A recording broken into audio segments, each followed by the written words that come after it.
Ross once said, healthy competition is good for global economy.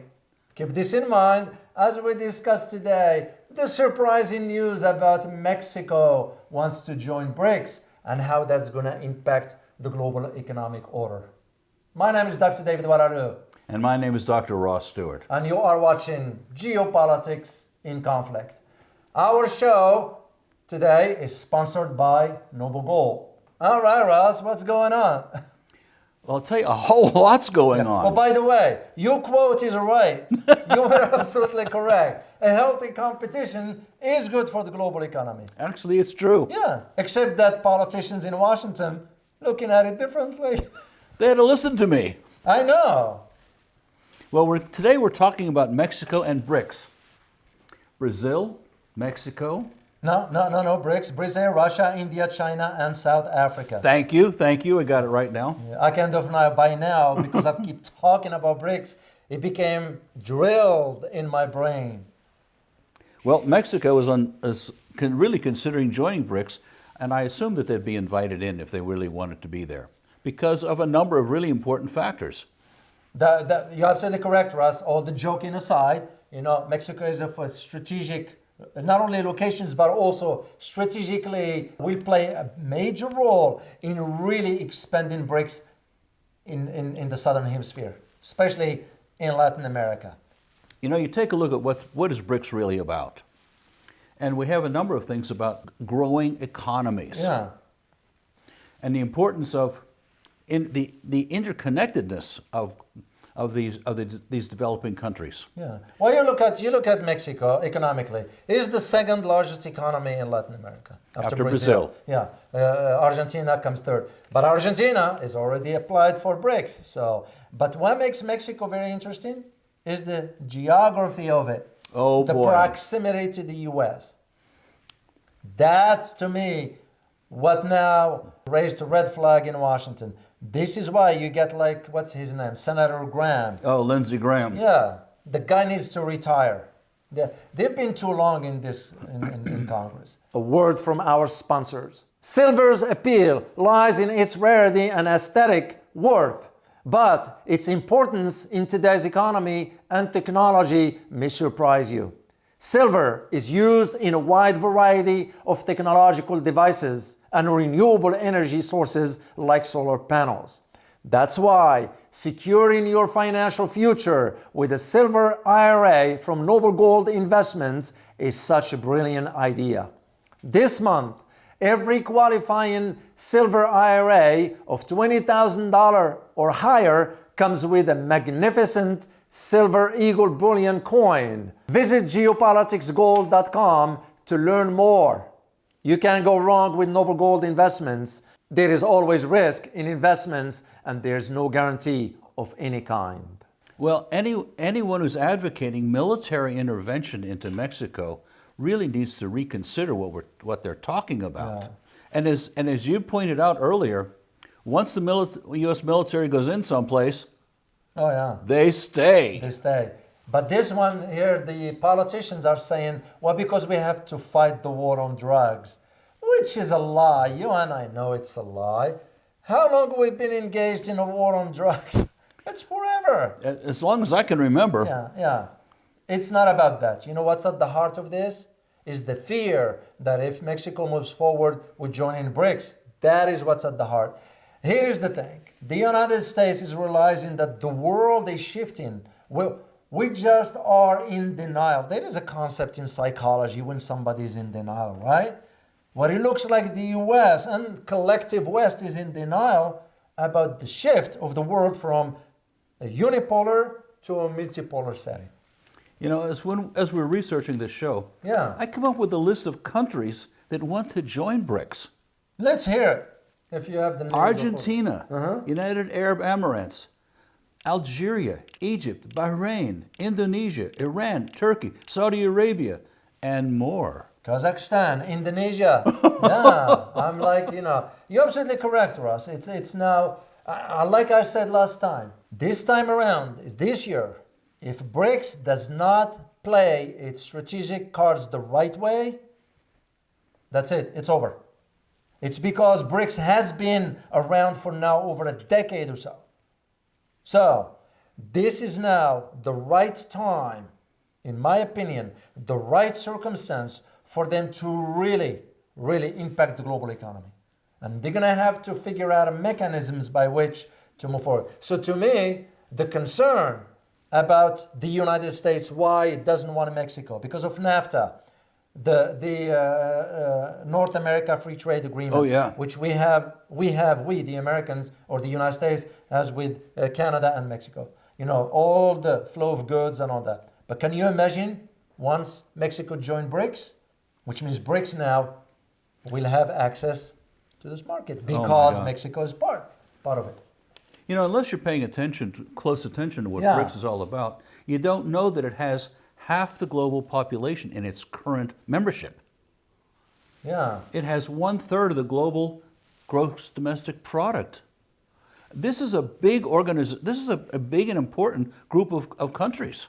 Yeah, it is. And for Mexico, Mexico will be of a great strategic assets for BRICS. And mind you that Mexico is also a member of the Pacific Alliance, which includes, the Pacific Alliance is it's a regional trade agreement that includes Chile, Colombia, and Peru. And to me, here is the big elements in all this. Considering that Brazil has been calling for a joint currency with Argentina. You can only imagine if Mexico, or when Mexico joined BRICS, the joint currency. And the US dollar might stop being the way that trade happens. Well, speaking of the dollar, you heard what happened. 2 banks in America that collapsed. Yeah, collapsed. Already. They collapsed. They collapsed. Yes. And now, I just read about it this morning on my way here to the studio, that now there's a consideration that the Treasury Secretary said, we're going to help the bank not to be insolvent. You know, why the heck are we going to bail them out? Let them fail if they created the problem. This is no different than what happened back in 2008. Exactly. I was furious on that. You know why I was furious? Because we, the government that is, allocated $780 billion out of taxpayers' money to bail out the big corporations. Only at the end of that year, 2008, the top executives of those companies were getting bonuses for Christmas. And huge bonuses, not just trivial bonuses. Yeah. And they should have been on the street looking for a job. Yeah. But at the same time, there is now a bank in England that purchased this bank in Silicon Valley Bank. Really? Already. It's, why is this concerning for you if you happen to be an American? Because the concern now, this is the beginning.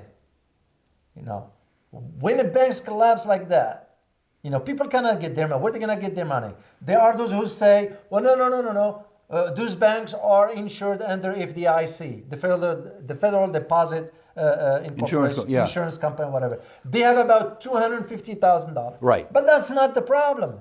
The problem is when the bank collapses, you won't have any access to your money whatsoever. It's exactly what happened in Beirut last month when some banks collapsed completely. People want the bank to get their money out. There's no money there. And what we're seeing is any number of other American banks are distressed. Yeah. So this is really a very serious problem. Yeah. And having the government bail out again. Yeah. The American taxpayer right now, thanks to the national debt, every person living in, I think this is true, every person living in the United States, if they would take their share of the debt, is $91,000. Going, that's outrageous. It is outrageous. I mean, I'm somebody that does not like that because I live within my means. If I can't afford something, that's it. I can't afford it. I gotta wait till I will be able to either pay for it cash or I use credit card, but I pay it off at the end of the month. That's just common sense. You live within your means. And given how our society is, and the problem with the government just printing money right and left, and most of us Americans are clueless about what lies ahead financially. I had someone one time asked me on Twitter, well, what do you mean, Dr. O? Well, what I mean is that sooner or later, the money will be worthless, which means anything you're going to buy is going to be so expensive that you won't be able to afford. When I was in college, an economics professor came into one of my classes because this is during the LBJ period when the great economy, the war in Vietnam, and we started seeing deficit spending. And this well-meaning economist said, it's okay for the United States to do that. And we were all, young kids saying, what's wrong with this picture? I mean, you didn't have to be a genius to figure out that you don't do a lot of deficit spending, and now we're $31.5 trillion on the verge of default. Yeah. Oh, spare me. Yeah, by the way, by June this year, we're going to find out. And most indications say there's, and again, don't quote me on this because I'm just reading from different sources to really form the picture, the big picture that is. And most of the material that I read from here in the US and outside the US, you know what it suggests? The possibility of defaulting, which will be a serious problem. I mean, it might not happen, but just we are on track to default by June. Did you ever see the statistics on somewhere on the internet that show how much the debt is growing minute by minute, by second by second? Yeah, the clock, whatever that shows. Yes. What is that? It's the clock, yeah. Yes, I know which one you're talking about, Russ. That is very sobering. It is. And we are more engaging in more conflicts. Now we're fermenting one in Asia. What for? What for? You just have, you know what, I just found out that the delegation from Congress just came back from Taiwan. No. Yeah, Victoria Nolan was in Taiwan. We all know what it means, right? That's very concerning. So you can just see now when you have statements by politicians saying, well, we need to send in the military to Mexico.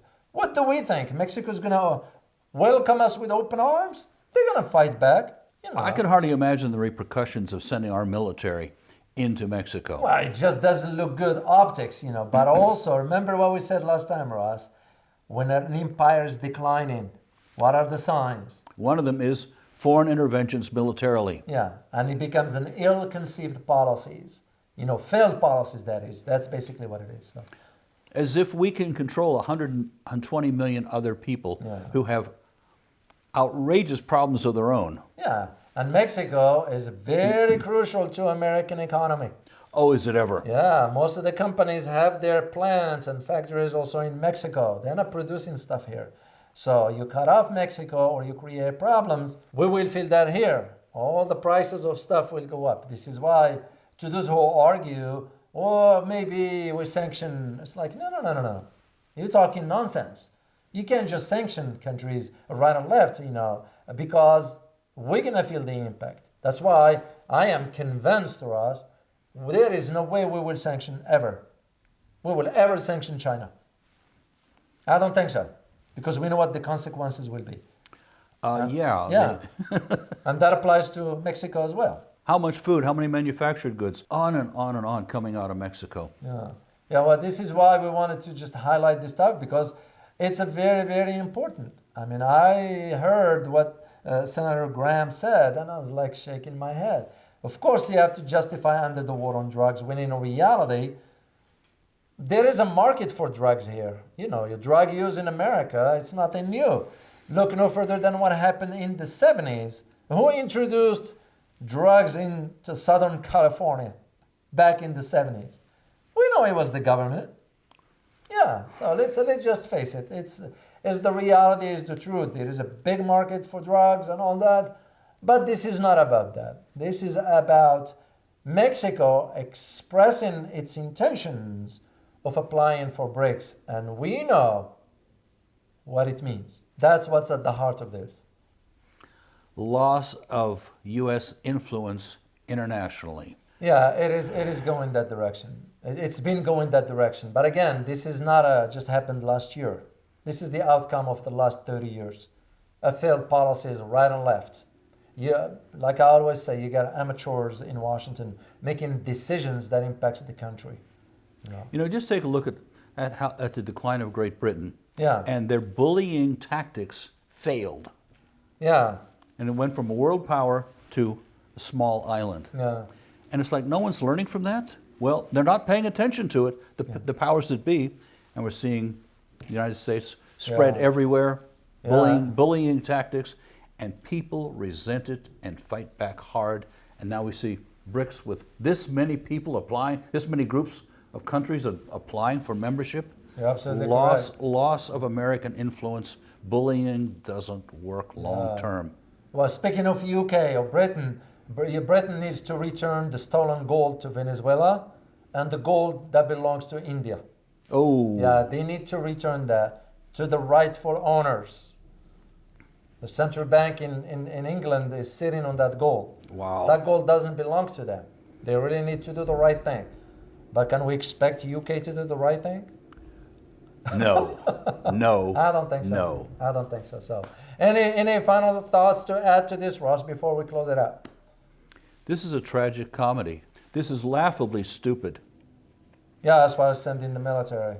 Said in the military. It's ridiculous. Just get out of Afghanistan, tragically. And now let's send our troops, which we don't have enough of anyway, and we're unprepared, into Mexico. And foment more tensions in Taiwan. Yeah, I see your point. I see your point. Well, we hope you find this very informative. And as always, prepare yourself for a changing world order. Till next time, guys. Bye-bye.